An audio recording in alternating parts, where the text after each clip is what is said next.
มาสงขามาสงพ่อแม่พี่น้องเขากูกอกกูกอนขามาสงกูกอกค่ะเสมองดีออกมาตัวปันหมายพงหมายจากดาดให้พ่อแม่พี่น้องเขาไล่ใจตื้อหมายพงอันดีหมายพงจะหือมีเงินหมายพงจะหือใจเย้าหลอดเพจะในถามคำอะไรค่ะเย้าก็เตะตัวปันป้า อาสักกะหือเกิดวันหังในเต็มคำมาค่ะเนาะเต็มดิกใต้ค่ะเต็มดิกใต้ค่ะอาสักกะหือเกิดวันหังเต็มดิกใต้นะแล้วก็กดแชร์ค่ะกดแชร์ก็แชร์จังก้อย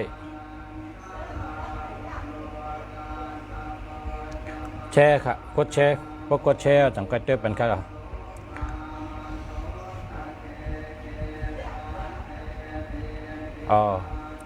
เพราะว่าหมอลิกได้นั่นก็พงเจ้าเก่าได้ไรในก็กดแชร์นะบกกดแชร์แต่หันว่าแชร์ยาวในคันนะเพราะจะไหนก็ติดด้วยปันค่ะมาสงค่า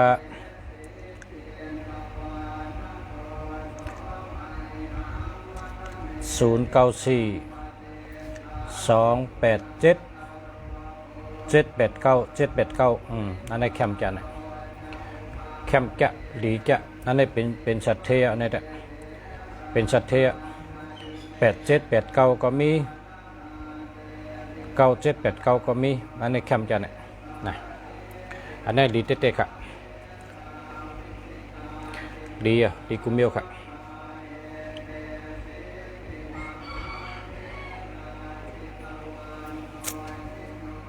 094288778945อันนี้มีปัญญาเงินคำก็มีอำนาจบารมีก็มีปัญญาก็มีค่ะเพราะเป็น945549ได้ปัญญาในแคมป์เลยเก่า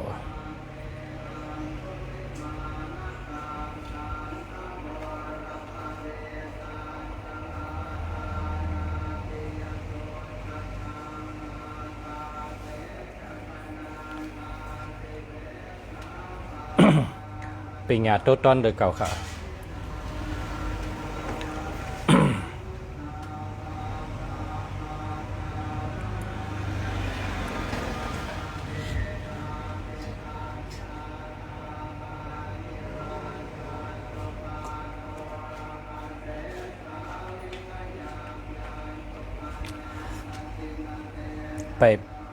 ไปหันพี่น้องแช่ให้ก็ค่ะเนาะพึกแช่ค่ะล่ะพึกแช่เป็นก้นเขาค่ะเขาเป็นก้นเนี่ยนะเขาหลบเป็นก้นเจอกวางหลบมีเมตตานะจะว่าใครกินของเปิ้นหลายๆข้าวไรของเปิ้นหลายๆจะเนี่ยมันจะเมียวมันค่ะมันไปแมนเมียวมันค่ะเขาขาหลบเป็นก้นเจอกวางค่ะพอเขาอาโกเปิ้นเขาก็หลบเขาเปิ้นมีพรดีค่ะกดแช่ปันค่ะเนาะอะไรดิบคุณตายนอกจากเห็นพวกนี้ก่อนเมียเอาอะไรอัน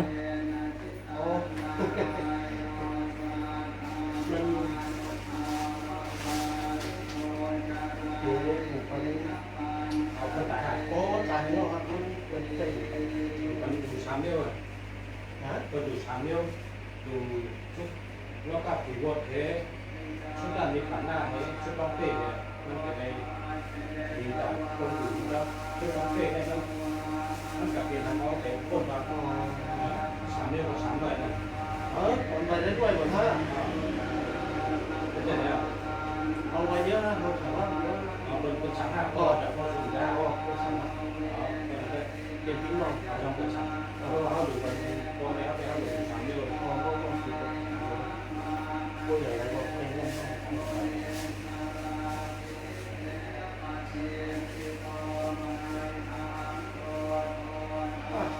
มีหกที่ทำงานนั่นเด็กเป็นคนเดียวกันอะไรต่างเป็นชุดต้องเตะแล้วก็ชุดตามีฝันหน้าชุดตาบุกแกนชุดตาแล้วกลับอยู่มาแข่งแรก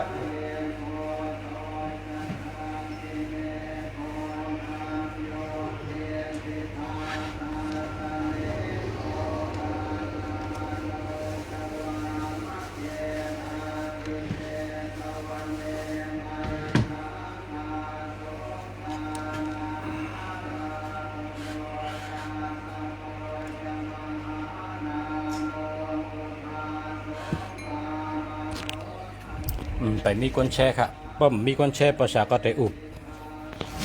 ลองลิกไล่เปิดมาซื้อลิกไล่แต่หลู่แต่ต้านเนี่ยหลู่บันปอเจ้าเกจูหลู่บันเมเจ้าเกจูนั้นก็หลู่บันโตเก่าเนี่ยเฮาหลู่ได้หลู่ลิกล้อกาเพวดเพราะได้หลู่ลิกล้อกาเพวดเย้ามีบททางก็เฮาเลยเปกูเมียวบทจัดก่อนอันเฮาเฮ็ดไว้ก็เปบทจัดในอันเฮาเลยเฮ็ดอยู่ก็เปนะบทอันเป็นบทกูเมียวนั่นเลยเปบทเปตามในบ่ท้องล้อกาเพบทกำในเฮาซ้ำหลู่ได้หลู่แท่งชุดตองเป้นะชุดตองเป้เพราะเขาดูดิชุดตองเป้เนี่ยตั้งหลูเขาแต่เลยเป้จุ่งเต็มทนเพราะเขาได้ดูดิชุดตองเป้ตั้งหลูเขาแต่เลยเป้จุ่งเต็มทนก็เพราะฉะนั้นในพระ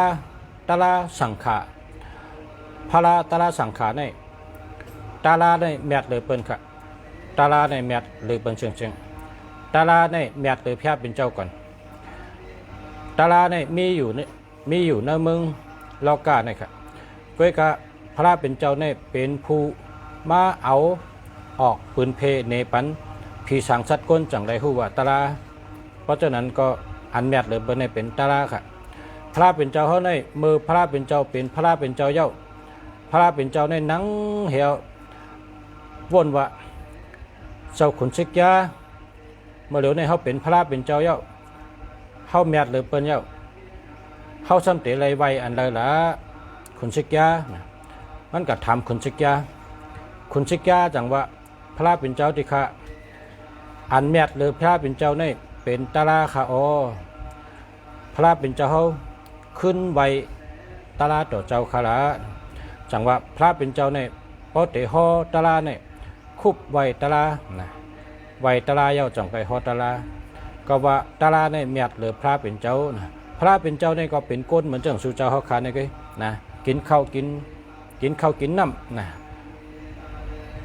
เพื่อกับพระเป็นเจ้าเนี่ยเป็นผู้มีกิเลสะลุงเสียห่อปันเพอก็เปว่าสู่เจ้าแช่เป็นลุงเสียเนาะลุงเสียย้อนเขาสู่เจ้าแช่หันพอแช่แหลมห่อนะเขาคาโลซ้อนกันเช่นตั้งขึ้นใหญ่ค่ะใจว่าเฮ็ดก็กันวันป่นวันปีป่นปีมีการพัฒนากันเนี่ยมันเกิดพ้นดีขึ้นมากค่ะเฮาคาโลสอนกันเฮามีใจกว้างใจเมตตาตะลาใจเฮ็ดเฮาก้นตั้งนำขึ้นใหญ่มาสูงเฮาคาขึ้นใหญ่ก็เดี๋ยวก็ไปเย้าค่ะเฮาคาตั้งน้ำเราได้ขึ้นใหญ่มาชงจอมกันข้าออกเขาเป็นสัตเทก็เร็วก้อยก้นในวันเขาป้อมเป็นสัตเทเปิ้นก็มเกี่ยวละเขาเกี่ยวก็เร็วไปเพราะเขาเป็นสัตเทก้นวันเขาก็เลยเป็นสัตเทหนึ่งสัตเทน้ำหนึ่งวันเขาขึ้นใหญ่มาสูงข้าออก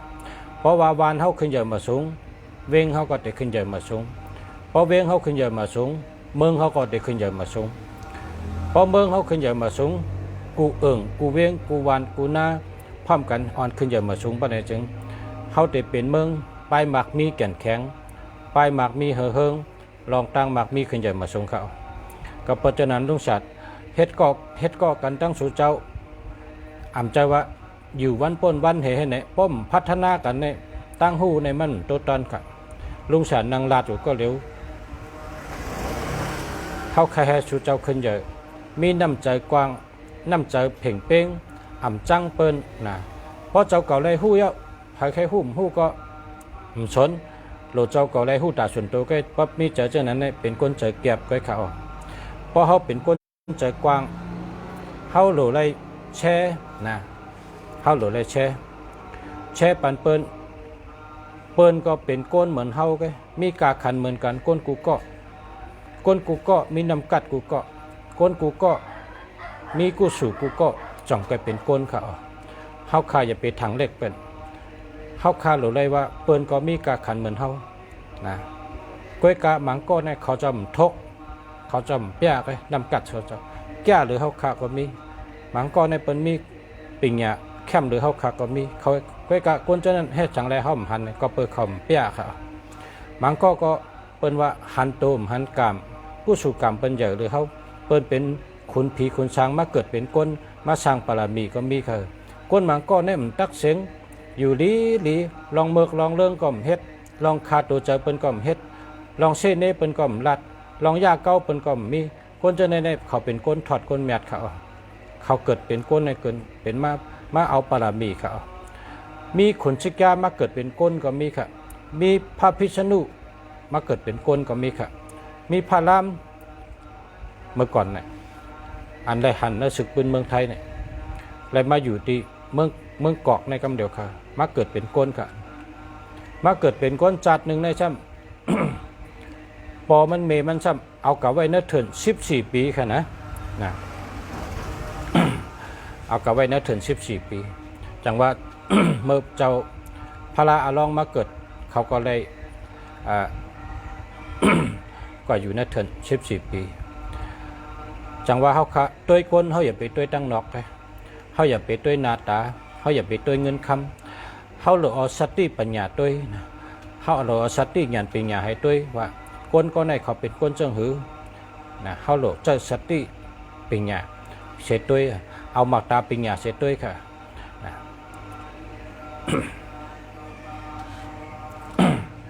กับเพราะฉะนั้นข้าแต่ย้อนเธอพอเมพี่น้องผู้ถ่อมพี่น้องเขาพึกแช่นะแช่กูเกาะ1 ก้อน 1 แช่1 ก้อน 1 แช่ครับข้าแต่ด้วยปันมีปีใจกองถามเขามาแช่เจ้าค่ะเนี่ยเนาะคนเกิดวันพุธอาศัก44 ปีค่ะเกิดวันพุธค่ะเนาะคนเกิดวันพุธอาศัก44 ปีเกิดวันพุธค่ะเนาะนะ1 2 3 4คนเกิดวันพุธอาศัก44 ปีในตั้งสุขเสอนำเตะย่อกะก็มีปัญหาก่อนนำไล่ว่าปีนี้เป็นปีที่อ่ำดีค่ะนะเป็นปีอ่ำดีก้อยกะลุงศาสตร์เดรัดในไล่แกมันนะไล่แกมันนั่งฮือแลล่องอ่ำดีเตะป่นกว่านั่นไล่แกมันเฮ็ดไรก้อยกะเฮ็ดกูเดินค่ะนะเฮ็ดเขาอยากกู้ใส่ลู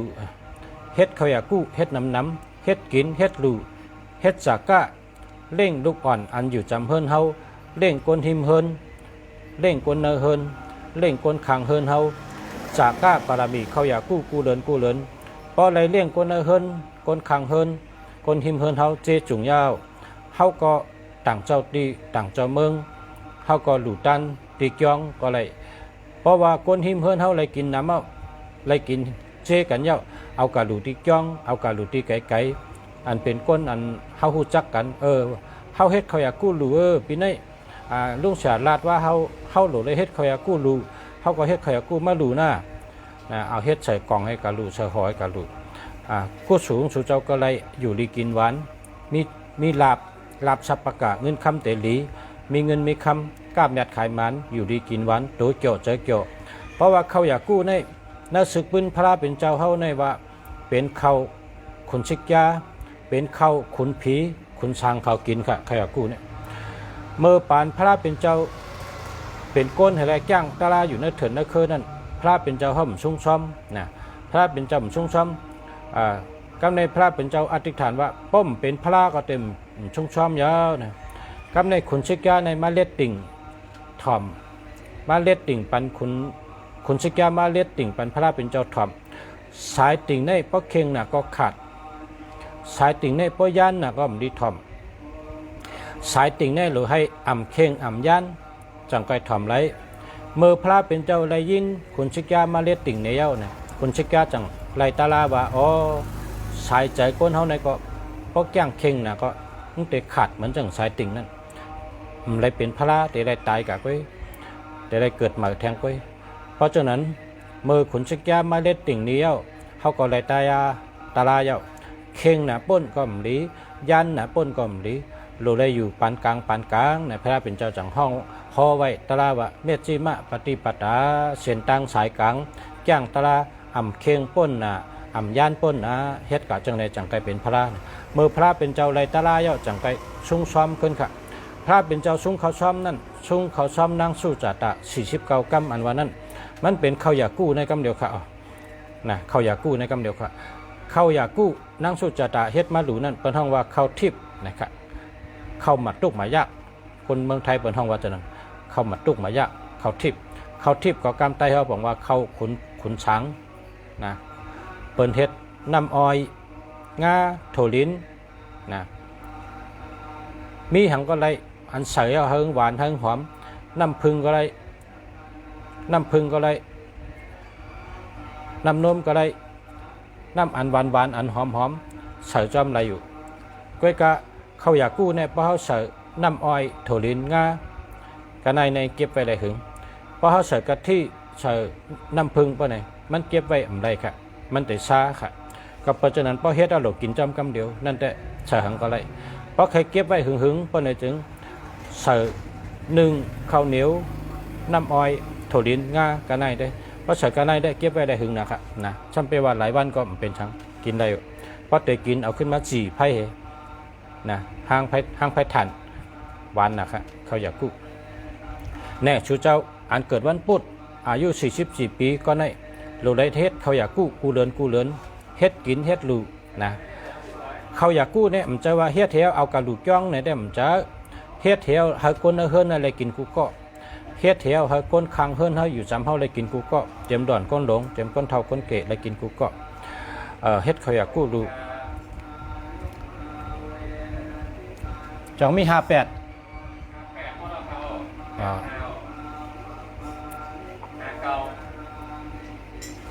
เรียงออกนั่งไกลออกผมว่า58 65เอามานะครับเมนัง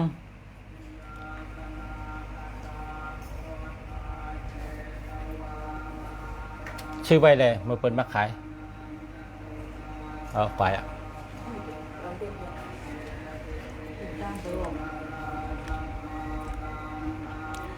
จากนั้นค่ะบอมเมพี่น้องเขาโกนอันเกิดวันพุธอาชาก44 ปีนั่นค่ะนะเฮ็ดเขาอยากกู้ดูยาวก็ปล่อยปลาเป็ดปล่อยปลาปากไปเป็ดตัวยาวก็เด็กคำพาราปากไป8 แผ่นนะเด็กคำพาราปากไป8 แผ่นยาวก็เฮ็ดเขาอยากกู้ดูยาวก็ปล่อยปลาเพราะเปิ้นขายหอยก็ซื้อหอย2 กิโลก็ได้4 กิโลก็ได้ถอกลงน้ำกันปล่อยหอยปล่อยปลาเฮ็ดเขาอยากกู้อยากกอดเด็กคำพลาเพราะเจ้าเก่าเฮ็ดจังไหนจึงอันต้องเสียว่าปีนี้เกี่ยวชุมลีแต่มีปัญหาน้ำป้ายอยู่ดีเต็มดีกำเป็นเมียวย่อกะตั้งลงและปัญหาตั้งลงก็เกะไขเลยค่ะย่อกะก็เป็นปัญหาก็มีค่ะเนาะในเป็นไรแกมันอันก้นอันเกิดวันพุธอาชาก44 ปีนั่นค่ะนะก็แปลว่าปีนี้แต่มีย่อกะเจิมหรือจะสุกซักย่อกะเป็นตีต้องตีปุ่มเป็นคมเป็นต้องเจ็บต้องแกนเป็นย่อกะเป็นเนื้อต้องย่อกะเตน้ำปัญหาเตน้ำลองใจก็มลีใจสุกเตน้ำอันลุงสาวามากับเป็นเมียวมลีดังเชิงนั้นเพราะสู่เจ้าเฮ็ดเขาอยากกู้ลูเด็กคำพลาปากไป8 แผ่นปล่อยปลาปากไป8 ตัวเฮ็ดเขาอยากกู้ดูกู้เลินปานไหนจึงชูเจ้าย่างเตไล่เงินหลีไล่ลาบสัปปะกะอันหลีเลก้นเกี่ยวหลีว่าชูเจ้าเฮ็ดจังไหนก็แปลว่ายัตยาเขได้เพราะเฮ็ดแมนเมียวมันได้มันจ่อยกวนเฮาคะนะมันจ่อยกวนเฮาคะ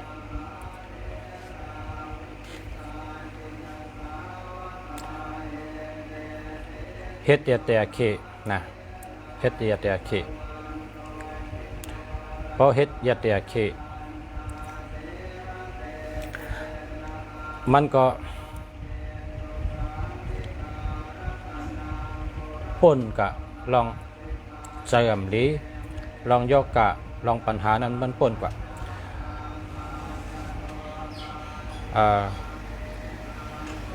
ก้นในเมื่อปานพระเป็นเจ้าในอังคุริมาลาในเอาตายก้นใน999 เกาะ แทงกล้องเลยเต็มเพลงอ่ะ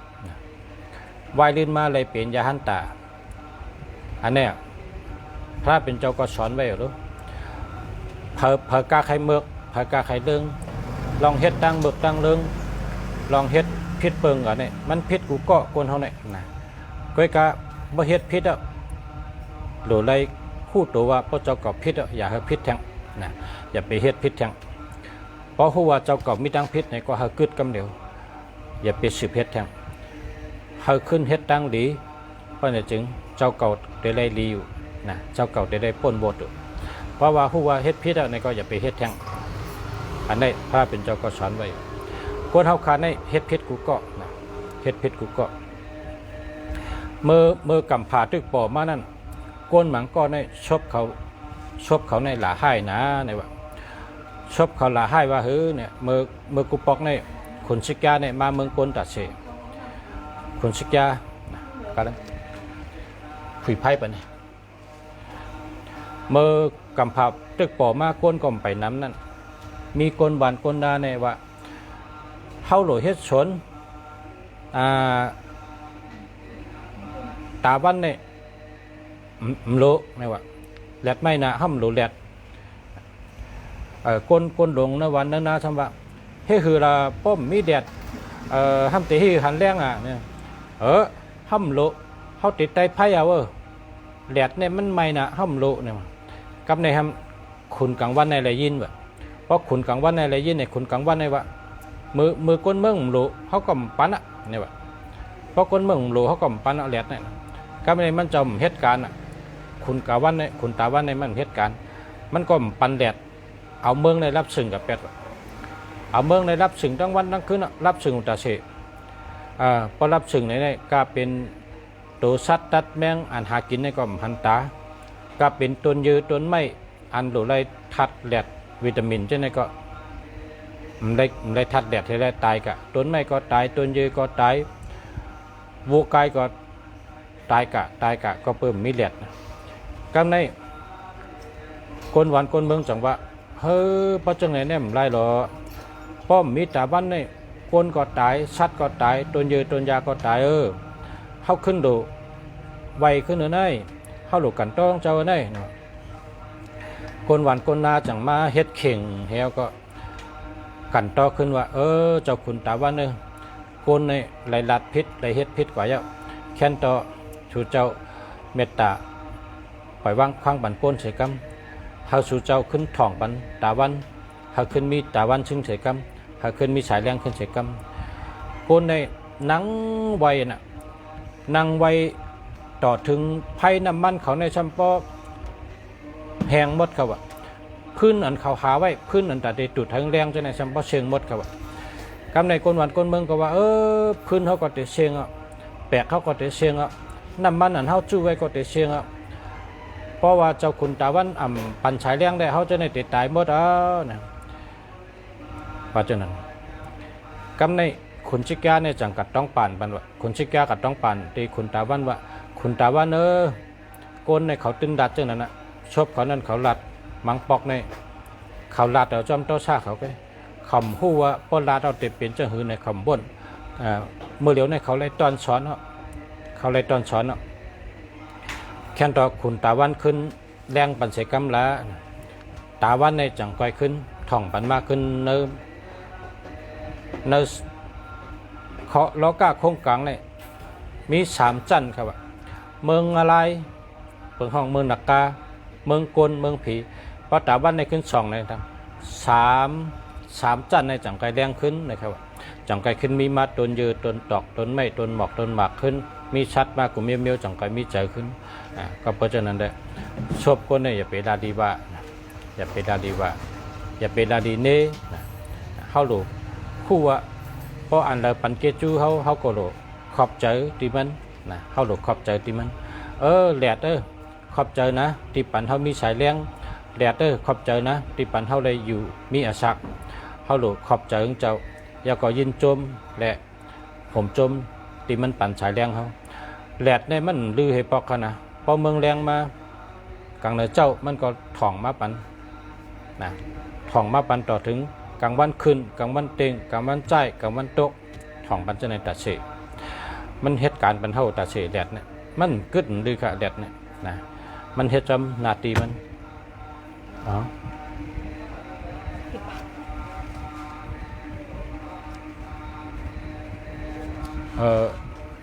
ไว้นรินจักนั่นเนอะเอากระไว้เป็นแหนบไปมั้ว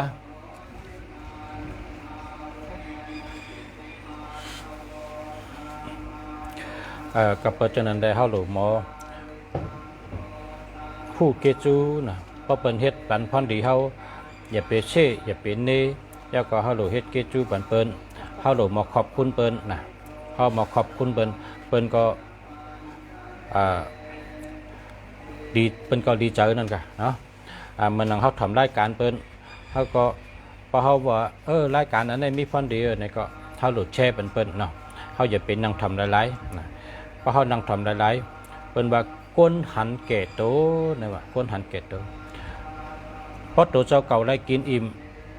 พอเยาเปิ้นใครได้กินมาเอาใจใส่เพราะตัวเจ้าเก่าได้ดีพอเยาเปิ้นนั่นใครเป็นหรือเป็นน่ะคนจะในเปิ้นห้องว่าก้นหันเกตโตมันแคมค่ะพอมีน้ำใจเจ้าไหนนะเฮาหลุดเลยมี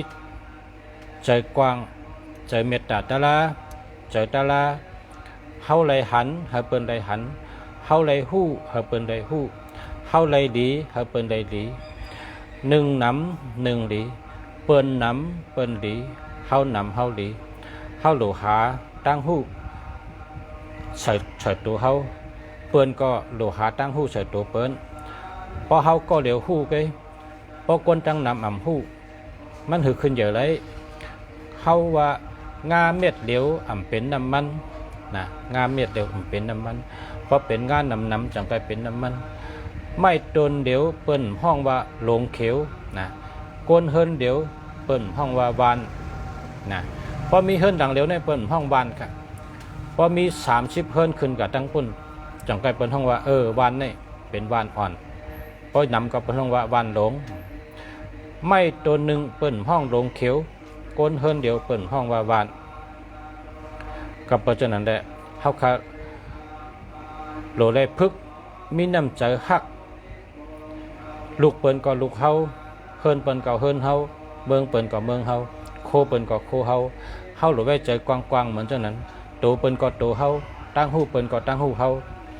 เพราะเฮาใครกินหังเปิ้นก็ได้ใครกินเหมือนกันเพราะเฮาใครหู้หังเปิ้นก็ได้ใครหู้เหมือนกันเพราะเฮาใครมีเงินเปิ้นก็ใครมีเงินเพราะเฮาใครอยู่ดีเปิ้นก็ใครอยู่ดีเพราะเฮาใครมีตั้งหู้เปิ้นก็ใครมีตั้งหู้มันใครกูก็ก้อยกะคำพองในคำมีข้าวยามมันก็นะเฮาหลุดมีใจเมตตาใจกว้างใจเมตตาตาลาเสียเลยวนถึงเปิ้นอ่ำใจว่าเจ้าเก่าใครพอได้ฮู้ก็ป้อเนี่ยอย่าไปให้มีใจจังนั้นนะ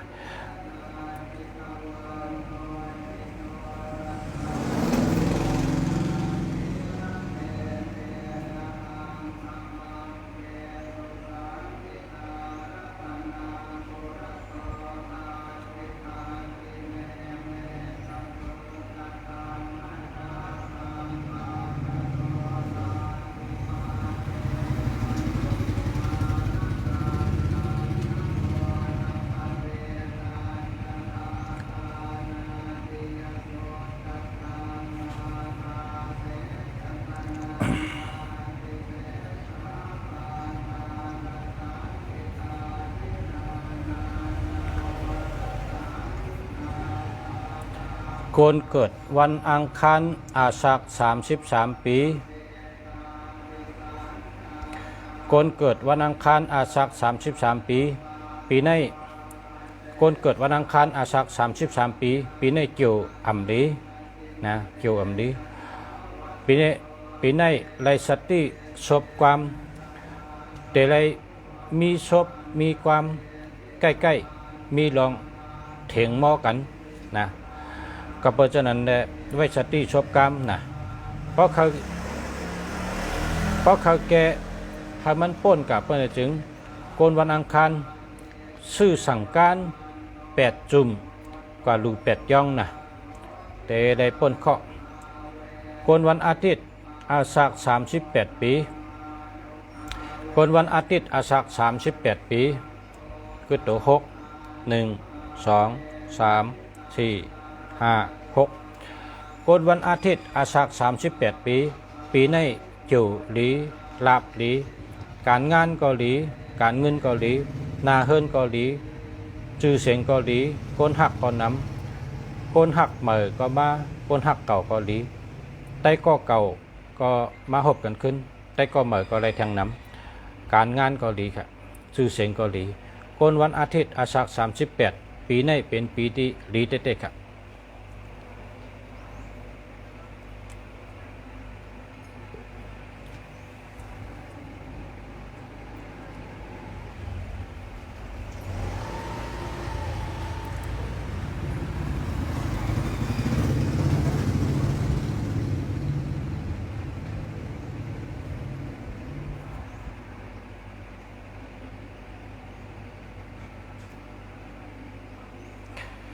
น้องลาวเกซี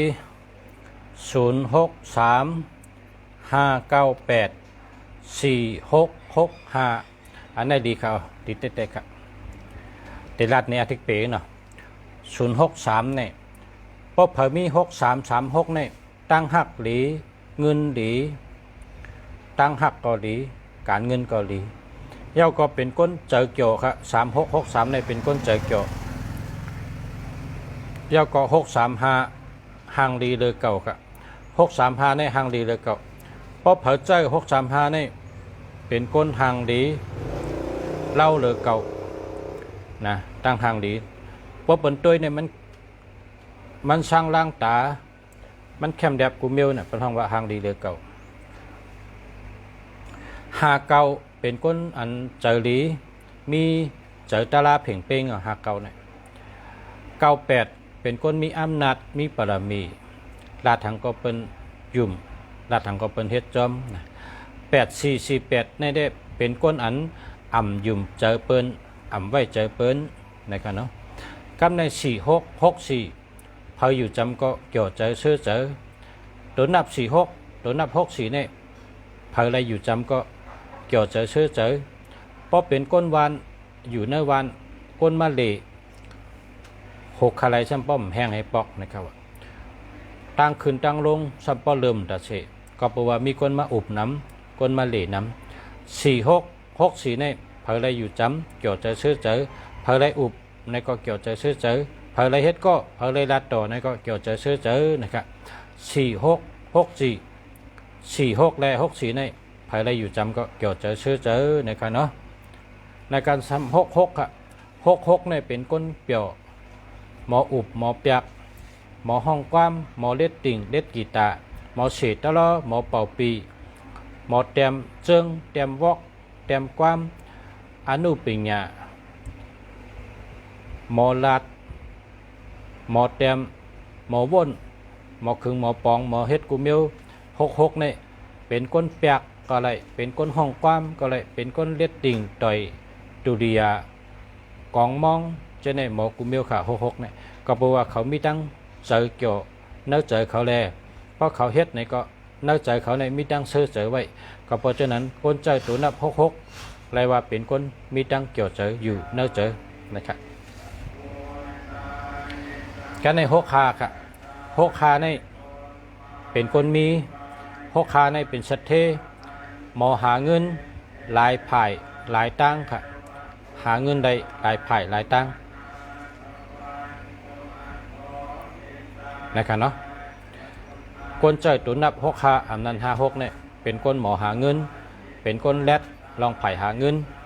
นะหมอกับสืบคนจันสูงจันกลางนะครับเนาะหมอเฮ็ดก็คนจันกลางจันสูงคนใจตุนนับ6คา56เนี่ยน้ำใจเขาเป็นคนจันกลางจันสูงค่ะนะเขาเป็นคนจันเต็มพอใจตุนนับ6คา56เนี่ยเขาจะเป็นคนจันกลางและจันสูงครับนะเป็นน้ำเจออันเป็นห้องว่าโหการกะนะหมอหาเงินหลายผ่ายหลายตั้งในข้าวยามเดียวกันครับในก็น้องเหลาอยู่เกี่ยชีนะมันแช่ปันปอชะก็เลยห่อปันยาวก้นก็เลยอ่ำแช่ปันนะ เอาเฮ็ดตอนสอนเขาให้เขามีตั้งหู้ขึ้นมาแทงว่าก้นหันเกตโตนี่เป็นจังหือไว้ถามเปิ้นพอเฮาไหลฮู้ก็ปัดก้นปัดเฮาก็เหตุการณ์ฮู้ว่าเปิ้นแต่ไหลฮู้ไหลฮู้เปิ้นแต่ไหลหันได้หันคำพูดคนจนั้นก้นก็เลยแช่ปองว่าเป็นก้นที่หันเกตโตก้นอันแช่ปันปองว่าเป็นก้นใจกว้างมีใจตาลาก้นเฮาคันนี่เฮาพี่น้องเฮาไหลฮู้เฮาพ่อแม่เฮาไหลฮู้เฮาแต่ก็เฮาไหลฮู้เฮาไหลฮู้จังหือเฮาเปิ้นไหลฮู้จังนั้นเฮาไหลยินจังหือเฮาเปิ้นไหลยินจังนั้นเฮาไหลหันจังหือเฮาเปิ้นไหลหันจังนั้นอันที่เกี่ยวข้ามเกี่ยวเนี่ยมันอยู่ที่วาสนาเกี่ยวก็เยอะเกี่ยวก็เยอะเฮากะก็อย่าไปกะวังคับเขาอย่าไปกะตึกเต็งเขามันอยู่ที่น้ำใจเขามันอยู่ที่ตนใจเขาวาสนาป้าก็เขาติดตัววาสนาอัมป้าเขาก็มตัววาสนาป้าเขาก็ติเฮ็ดจอมวาสนาอัมป้าเขาก็มเฮ็ดจอมเฮาก็มไรกะใจเขาเฮาก็มไรกะวังคับเขาเฮาก็มไรกะตึกเต็งเขาเฮ็ดจังนั้นค่ะเฮาเฮ็ดก่อกันในเฮาคาลูปกป้องกันให้ขึ้นใหญ่เหมือสูงปกป้องกันให้มีน้ำกัดเลือเก่าหู้ยาวหู้แทงลักยาวลักแทงหลียาวหลีแทงโดยยาวโดยแทงนะครับเนาะมักมีมักมีแทง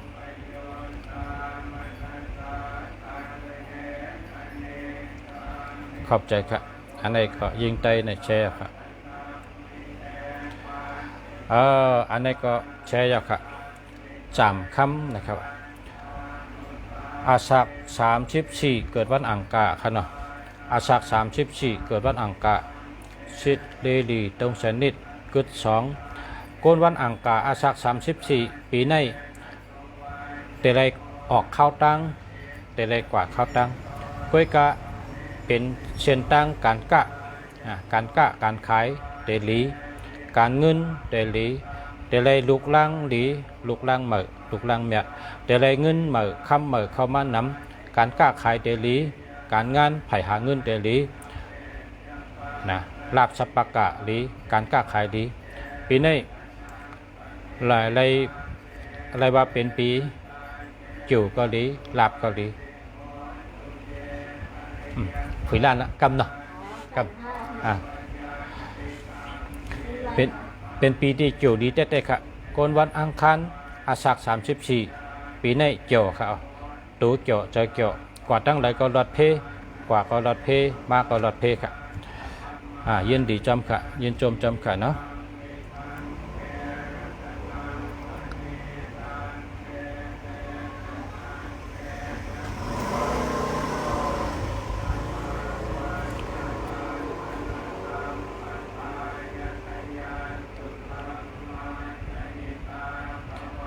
โกนวันอังคารอาศัก44ค่ะเนาะโกนวันอังคารอาศัก44เกิดตัว4 1 2 3 4โกนวันอังคารอาศัก44ปีนี้เกี่ยวดีเต้ๆค่ะปีนี้แต่ได้ชื่อเทินแต่ได้ชื่อสนแต่ได้ชื่อนาแต่ได้ชื่อกาแต่ได้ชื่อรถแต่ได้คบกันตั้งก็หักเขาแต่ก็ดีกันแต่ก็หักกันผาดยานกันหึงไหนปีนี้ขึ้นได้คบกันค่ะปีนี้ขึ้นได้หันกันก็หักเก่าก็ขึ้นได้หันก็หักมือก็คบน้ำคนหักมือก็ญาน้ำไรคบไรทบน้ำไรหันน้ำไรมีตังเกี่ยวเจอซื้อเจอน้ำเตะลาบสัปปะกะไผ่เมตตาหลีไผ่ชื่อเสียงดีไผ่การงานดีการเงินดีคนยุกยองก่อนน้ำมนเจ้าเมียด เจ้าแฉมเมียดมนเจ้าอันหลังๆจะในเขาได้กาลูกะไว้แต่ได้ฮับพรเจ้าทอดเจ้าเมียดอำนั้นก็เดละไว้พระราเมียดอำนั้นก็เดมีคนเอาพระราจัดเก่าพระราเมียดมาปั่นเฮาปู่เจาะบูชาได้เฮาก็เดละพระราหลีเป็นอสองลองหลีผู้สำแชนเปิงแต่เข้ามาถึงมือชื่อเสียงดีนาการดีอุกจากเพชรเจอันดีหยาดทุอันดีแต่เข้ามาถึงมือเรียกว่าเป็นปีที่ดีเลอเปิลในรอบ8 ปีนะ ในเข้าตั้ง8 ปี 9 ปีปีนี้เป็นปีที่ดีเลยเปิ้นปีหนึ่งค่ะนะคนวันอังคารในเมื่อเกี่ยวเลกว่าตกจะสปาเต้ปอกหนึ่งเมื่อเกี่ยวเลกว่าตกสอกจะปอกหนึ่งนั่นเป็นปีที่อันเกี่ยวดีเลยเปิ้นแลได้เงินได้คำนำเลยเปิ้นมีตั้งเกี่ยวเจอเสื้อเจอนำเลยเปิ้นค่ะเลยว่าดีเต้ๆค่ะยินจมจำค่ะขอบใจค่ะยินจมค่ะ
เกจู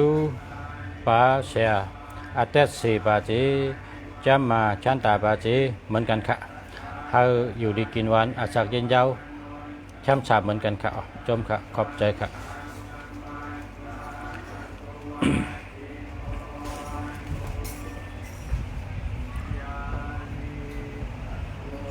คนเกิดวันแก่เต้คนเกิดวันแก่เต้อาศัก27ค่ะนะ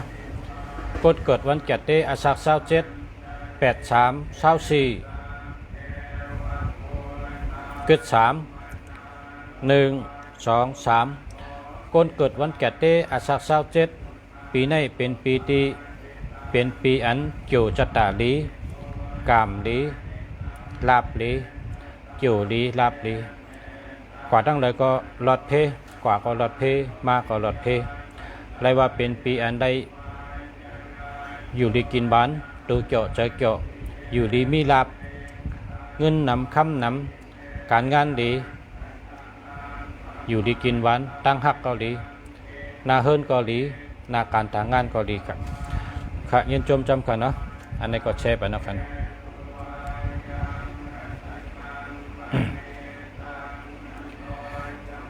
085-328-9496อันนี้ดีเข้าชาลาเขาสอนว่าคนเจ้าตัวนับ328 428นะ428 328 824คนเจอในเงินเขาไล่นำเลยเปิ้นเพราะว่าตื้อถี่ในก็เขาได้ตื้อนำค่ะเพราะว่ากล้าขายในก็เขาได้แมทนำเขาได้เลยยิบเงินนำเลยเปิ้นเพราะเมื่อกูปอกไล่ยิบ10,000 ถึง 60,000เพราะเจ้าตัวนับ328 428ในแต่เลยได้ ยิบเงินเป็น600,000นะเมื่อกูปอกยิบเงิน 60,000กำเนิดแต่เลยยิบเป็นเงิน600,000มันเป็นเงินก้อนใหญ่มันเป็นแห้งตัวนับอันจันเงินมาไล่น้ำไล่กำนำแค่นั้นค่ะแห้งตัวนับมันเหมือนกันค่ะแห้งตัวนับในเพราะเจ้าตัวนับอันมีเงินในก็มันเป็นหมายพงโยโย่โทรลัดต่อกันได้ไรอยู่ค่ะโทรอุบกันก็ไรอยู่เจ้านาการต่างงานก็ไรอยู่ก้อยกามันมีเงินบางอันเนี่ยมันเป็นตัวนับโยโย่เพราะเป็นตัวนับมีเงินมันแต่เฮียเธอคนเจอมันมีเงินมาไล่ยิบเงินมีไว้เงินตัวนับอันมีเงินมันนั่นมันเป็นตัวนับอันปุ่นตะก้นโหลเจอเงินโหลจ่ายเงินคำพองได้เปิ่นโหลเงินคำพองได้โหลเงินก็เจอเหก็ไรอันเปิ่นติ่มโหลเงินนะเหมือนจัง ค ก้นเจริญลำเหลือเงินเหมือนจำเหมือนจ้างในคำยิบเงินค่ะพอยิบเงินในพิษวินัยเขายิบเนี่ยมันจำมันจ้างเขาจะคำหลงเงินเขาจำหลงจังหื้อเนี่ยมันจำมันจ้างในเขาหลงมีลองจ้างตะลาเขาไล่ตะลาไปตัวนับอันไล่ตะลาเนี่ยเป็นตัวเราเนี่ยมันเป็น9599นะ959เจ้าในเป็นตัวนับตัดไล่ตะลามันจำมันจ้างเขาในคำหลงเงินเขาหลงมีตะลาในใจเขาหลงเลยมีตาหน้าปารามีเพราะว่าตัวเจออาชักเนื้อเลือดเขานั้นเขารู้ไว้ปันพระเป็นเจ้ายุ่งใครครบเขาก็เอาตายนะยุ่งครบก็คำเอาตายก็ว่าตัวเจออาชักเนื้อเลือดเนี่ยดูต้านพระเป็นเจ้าไว้แล้วนะเขาจะได้เงินคำโลก้อยกาพอเป็นก้นนุ่งโคสองแขนมันจึงเฮาคานได้โหลมีเงิน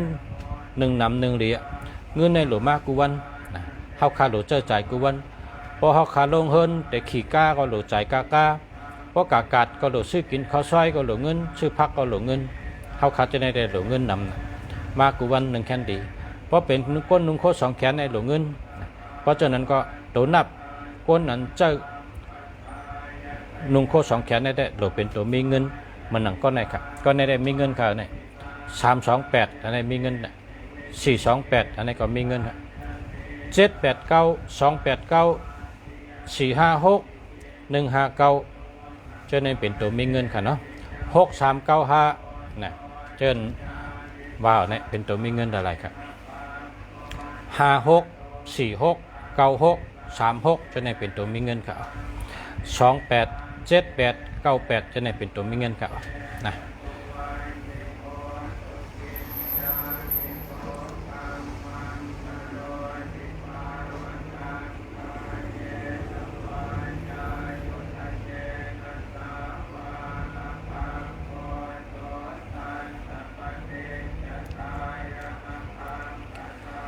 คนเกิด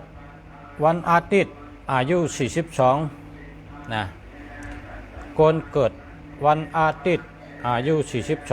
42ปีในแต่ไรเงินแต่ไรน้ำยาก็แต่ไรกานะแต่ไรชื่อกาแต่ไรชื่อรถชื่อกา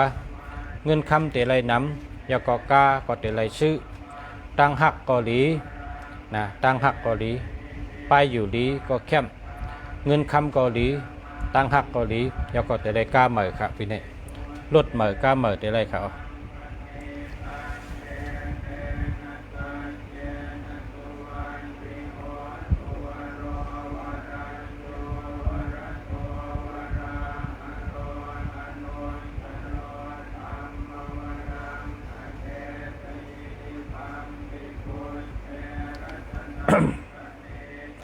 ขอบใจครับ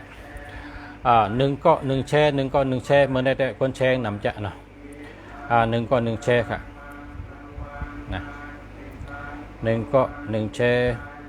มาชงค่าเย็นจมครับเฮาอยู่ดีสิกรรมครับค่ะเฮาอยู่ดีสิกรรมครับเหมือนกันครับเกิด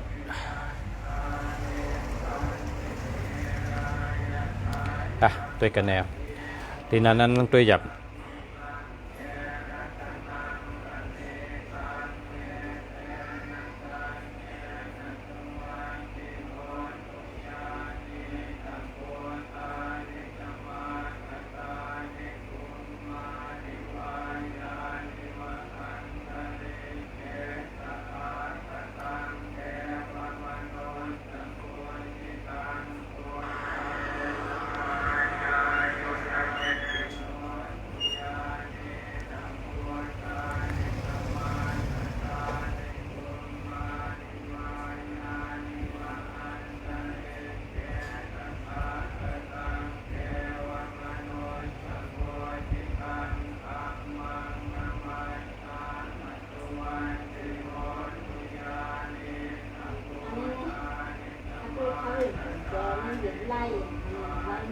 ถ้าได้มือเอาผ่ามือจะกอดแตกด้วย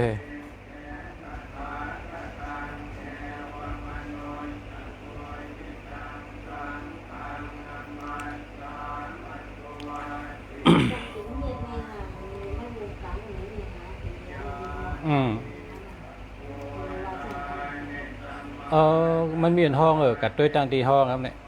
ด้วยไล่ให้กับด้วยที่ห้องให้เนี่ย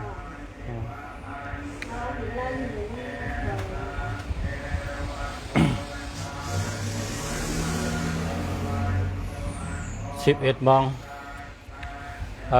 11 โมงแช่ยาวขาเย็นจมกะกำหนักประชาติตุยคนแช่ให้กำแช่ยาวขาโกนวันอังคารอาศัก38 ปีโกนวันอังคารอาศัก38 ปีสิทธิ์เลลีตรงเซนิดก็ตัว6นะ6 7 8ก็ตัว6 1 2 3 4 5 6โกนวันอังคารอาศัก38 ปีปีนี้เป็นปีที่จูดีลาบดีจูก็ดีลาบก็ดีตั้งหักก็ดีโตเกียวใจเกียวกว่าตั้งเลยก็กว่าหลอดเพมาหลอดเพค่ะอยู่ดีกินวันหลอดเพแล้วก็มีเงินมีคำค่ะปีนี้นะเป็นปีดีเต้ๆค่ะ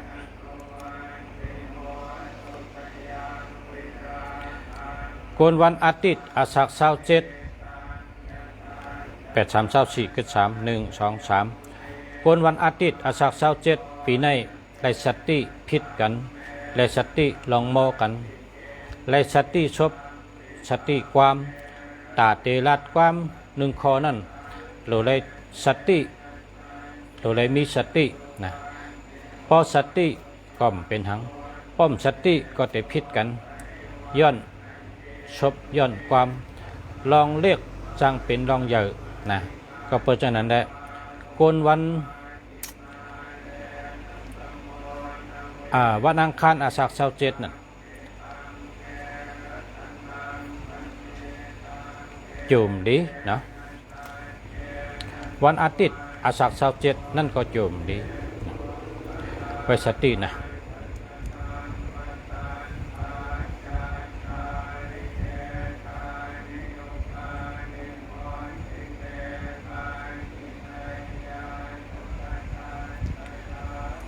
เจ้าเปิดเงินเจ้าเปิดคำปูจา1 องค์กะหือนะครับมีหลายเส้นครับมี1 เส้น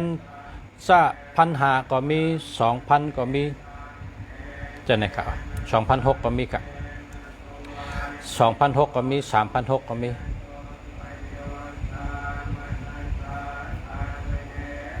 ยินจมค่ะแชร์ยาวค่ะขอบใจค่ะ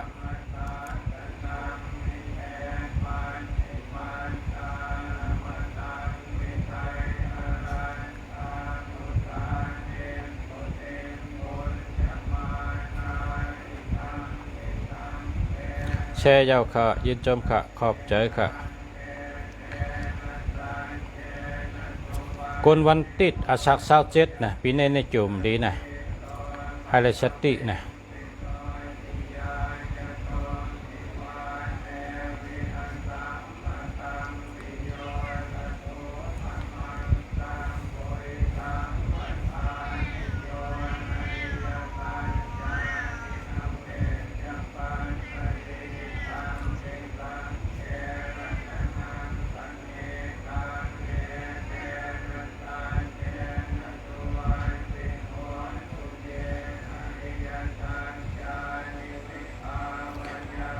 แชร์ยาวค่ะ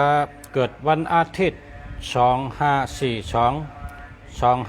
2542 อันนี้เตรียมใหม่มากเนาะเพราะว่าก้นวันอาทิตย์2542ก็1 2540ก็1นะเต็มว่าเกิดวันอาทิตย์อายุก็ได้1ในก็ได้เอาค่ะนะแชร์ยาวค่ะเนี่ยว่ายินขอบใจค่ะแชร์ยาวค่ะยินจมค่ะ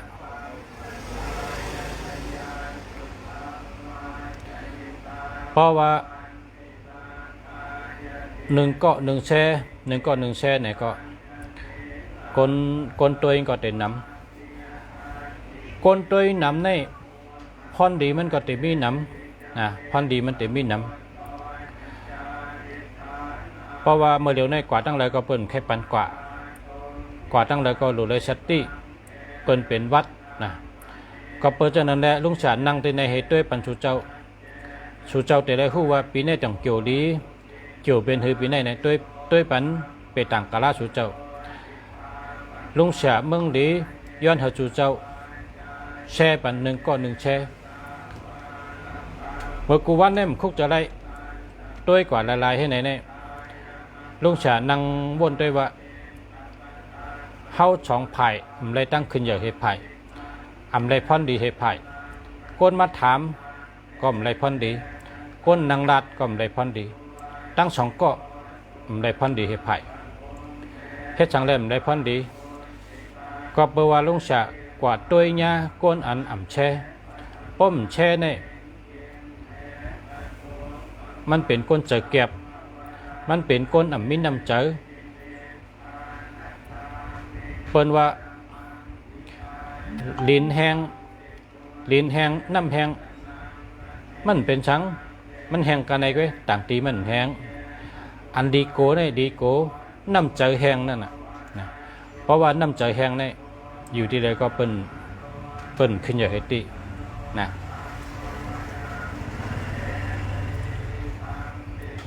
น้ำใจเนี่ยอย่าไปแห้งนะอย่าไปปั่นมันแห้งน้ำใจโลเลยมีน้ำใจ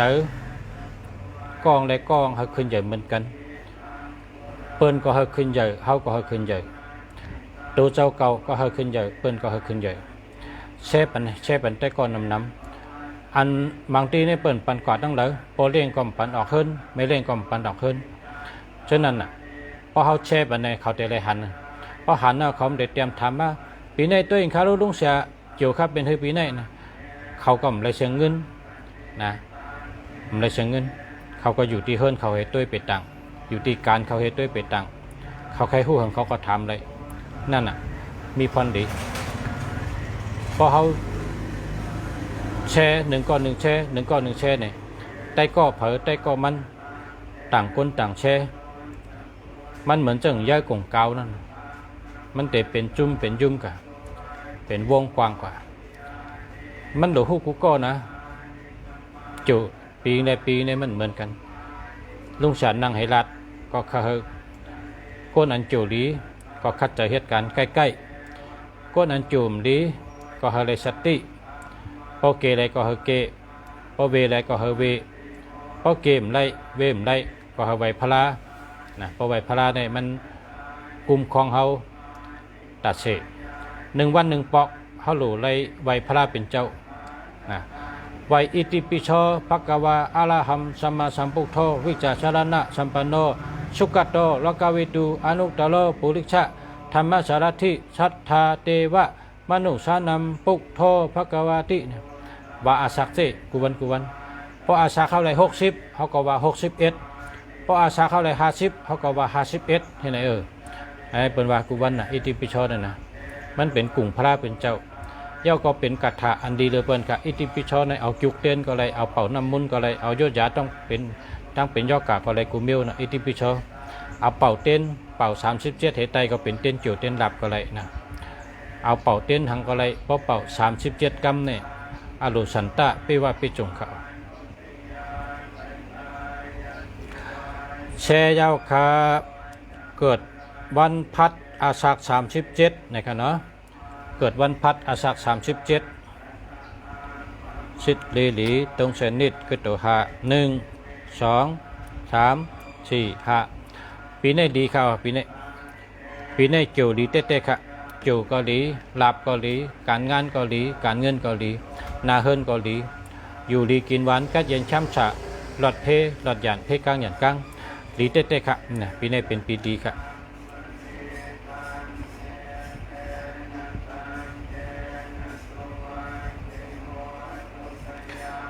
กนวันพัด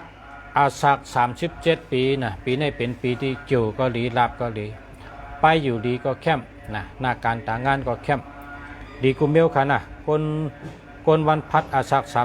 37ดีกูลองดีกูเมลดีกูตังคัดใจเหตุการหาเงินหาคำละตั้งใจตั้งข้อหาเงินละมีเพสังกว่าตั้งเลยก็มีเพอยู่ดีกินวันก็เย็นช้ำฉะย่อกะมีเหเมลค่ะไว้เจอเกี่ยวเฮ็ดเป็นก้นใกล้ใกล้หาเงินหาคำใกล้กล้าใกล้ขายใกล้หมอว่นหมอปองหมอคึงหมอปองหมอเฮ็ดหมอสร้าง หมอคัดเจอปุ่นตักขึ้นใหญ่มาชงละลีกูเมียวค่ะปีในลีกูเมียวเกิดวันศุกร์อาสักเช้าเก่าในเนาะแช่ยาวคาเกิดวันศุกร์อาสักเช้าเก่า8324ก็ตัว5 1 2 3 4 5กนวันศุกร์อาสักเช้าเก่าปีในเป็นปีที่อยู่เกาหลีลาบเกาหลีการงานเกาหลีการเงินเกาหลีตั้งหักเกาหลีนาเฮิรนเกาหลีไปอยู่ลีก็เข้มค่ะลีกูเมียวค่ะลีกูลองกนวันศุกร์อาสักเช้าเก่าค่ะเนาะกนวันศุกร์อาสักเช้าเก่ากนวันอาทิตย์อาสักเช้า2กนวันอาทิตย์อาสักเช้า2 818 8216ในมี4 5 6 1 2 3 4 5 6กนวันอาทิตย์อาสักเช้า2ปีในลีกูเมียวตั้งหักเกาหลีการงานเกาหลีการเงินเกาหลีก็หักมาก็มีน้ำก็หักเก่าก็แต่ได้ขึ้นหบกันไรว่าเป็นปีที่เกี่ยวเจอเชื่อเจอตัวเกี่ยวเจอเกี่ยวเตะไรเงินได้คำดีเตะจื้อเสียงเกาหลีตั้งหักเกาหลีก้นหักก่อนน้ำก้นจอยก่อนน้ำแต่ก็เหม่อก็ญาน้ำแต่ก็เก่าก็ขึ้นหบกันไรว่าเป็นปีลีก้นวันอาทิตย์อาสักเช้า2ปีในเป็นปีที่หลีตั้งปีจู่เกาหลีลาบเกาหลีตั้งหักเกาหลีไปอยู่ลีก็เข้มนะลีกูลองลีกูเมียวลูกอ่อนวันอาทิตย์อาสักเช้า2ในเกี่ยวนะปีในเกี่ยวตั้งปีนะตัวเกี่ยวใจเกี่ยวนะยินดีจำนะลูกอ่อนอันอาสักเช้า2โทรมาถามตีปชาว่าเป็นหือค่ะลูกอ่อนอาสักเช้า2นะวัดเตเดอาสักเช้าเช้า2 17 18ในเป็นห้องลูกอ่อนอะไรนะเป็นห้องลูกอ่อนมันไปใจก้นหลงพอเลข3เป็นห้องว่าปานกลางนะปอง3 32 33เนี่ยเป็นก้นปานกลางนะพออาสัก60ก็ตั้งเนือเป็นห้องว่าก้นหลงอาสัก1 ขวบต่อถึง25เนี่ยเป็นห้องว่าลูกอ่อนกูก็ไปใจก้นหลงนะมันไปก้น25แล้วอันนี้ก็ลูกอ่อนไงอาสัก21 22นะมาทำได้ไปตังก็ทำก็เลย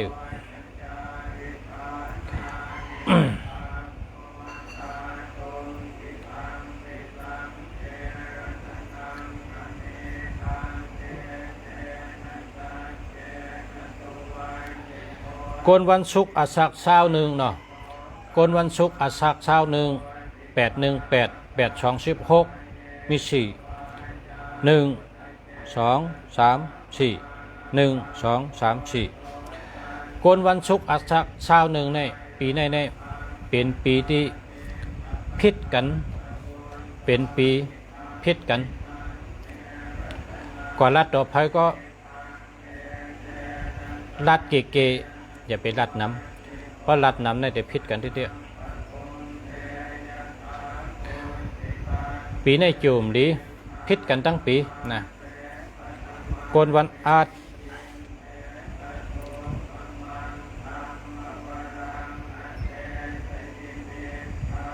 กนวันศุกร์อาสักเช้า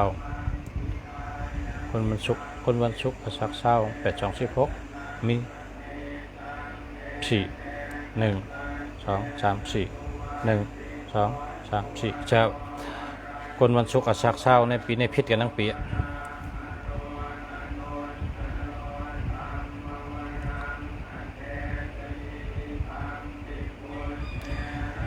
กนวันจันทร์อาสัก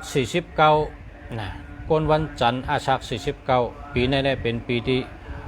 อยู่ก็ดีลาบก็ดีตั้งหักก็ดีการเงินดีการงานดี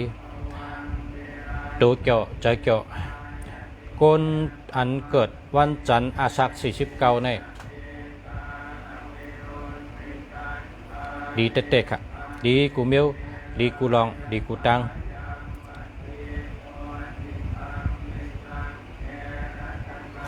กนวันพุธอาสัก40เสร็จง่ายได้ใช่เกิดฉุนวันพุธ1 2 2 3 4 5 6 7 8กนวันพุธอาศัก40ปีนี้เป็นปีที่พิษกันทั้งปีพิษกันทั้งปีอยู่จอมเผยก็เลยพิษกันจำป้อมหู้ลองหู้ตังลาดดีก็เป็นกลายเป็นให้อยู่จอมโผก็พิษโผอยู่จอมใต้ก็พิษใต้ก็อยู่จอมเปิ้นพิษเปิ้นเปลี่ยนปีพิษกันไว้สติชอบกรรมอย่าไปลาลีลาดเกเกสตินำ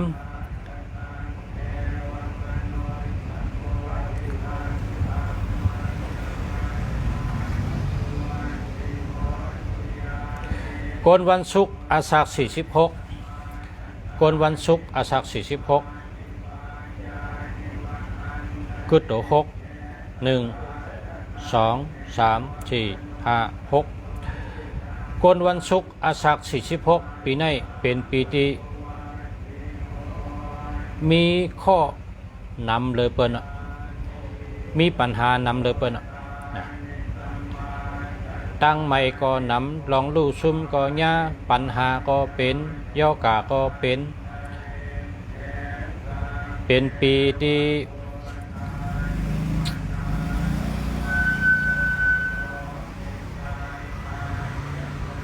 คนพี่น้องไต้แก่เลยว่าล่ะปีนี้เนี่ยเป๋เห็นมันดีละเป๋นั่นมันดีละปัญหาเมียวเมียวกำเขาเลี้ยงหายวะกำพิษกันวะกำอยู่ดีวะกำชุกชักวะเนี่ยมันไป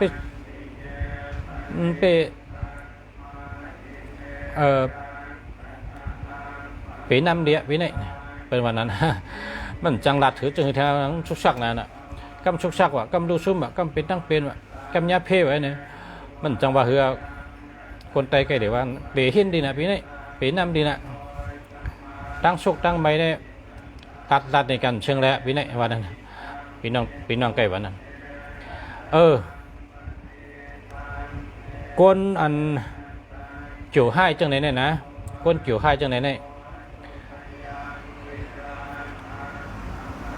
3 เดือน 1 ปอก3 เดือน 1 ปอกเอาแคปตีนกุ้งก้นพื้นเชื้อพื้นกับ8 ลองน้ำกับ8 ย่ำกลางคืน10 โมงนะเพราะเหตุจังไหนก็ป่นคอนะป่นตั้งใหม่ลองลู่ลองซุ่มก็ป่นลองเพก็ป่นลองอ่ำอยู่ดีก็ป่นลองเมี่ยมดีทั้งเสียงนั้นป่นหมดค่ะ3 เดือน 1 ปอก3 เดือน 1 ปอกเอาซอกตีน1 กูโกน1 ผืนเชอ1 ผืนกับ8 ลองน้ำยามกลางคืน10 โมงกับ8พอเอาโค